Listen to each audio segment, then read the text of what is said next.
Aba dapat lang dahil mag-aharap na po sa isang do or die match ang Photon Tornadoes at F2 Logistics Cargo Movers matapos may tabla ng Tornadoes ang final series noong Sabado.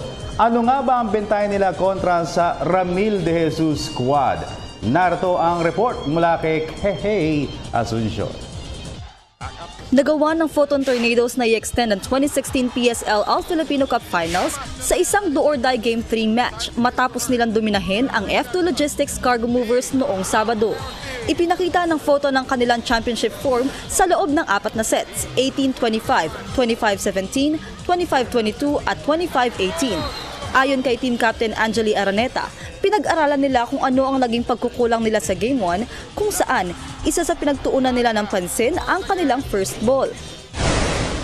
I guess kasi yung Game 1 namin sobrang wala talagang reception. And nung yesterday, sobrang naging maayos yung first ball namin. So na-create kami ng mga maayos na plays na kaya nahihirapan din yung F2 pagdating sa offense namin.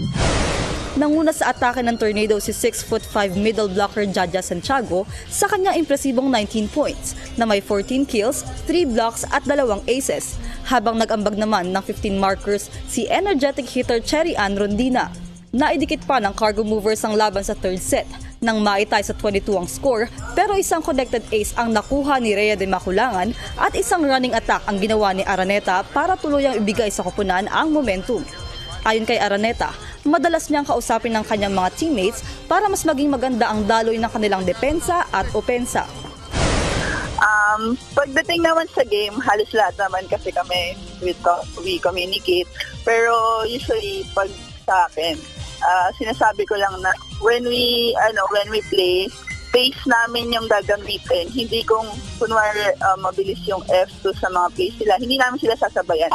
Kung baga sa amin, sariling game namin yung gagawin namin. Kung basic, sa basic kami. Kung babagalan namin yung mga plays namin sa aming laro yung gagawin namin, hindi yung laro ng F2. Sa panig naman ng Cargo Movers, nagtala ng 11 kills at 5 blocks si Ara Galang habang 11 hits ang ginawa ni Kim D.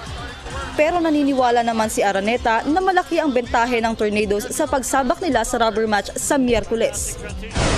Siguro, since kami yung last na nanalo, nasa amin, siguro makonsider ko na nasa amin yung momentum. And kaya na maiisip namin na kumbaga positive side yun kasi galing nga kami sa panalo. So, pwedeng kaya namin siya ituloy-tuloy hanggang Game 3. Nakatakda ang sudden death Game 3 sa Miyerkules alas 5 ng hapon sa Philoil Arena sa San Juan. Kay Asuncion, PTV Sports.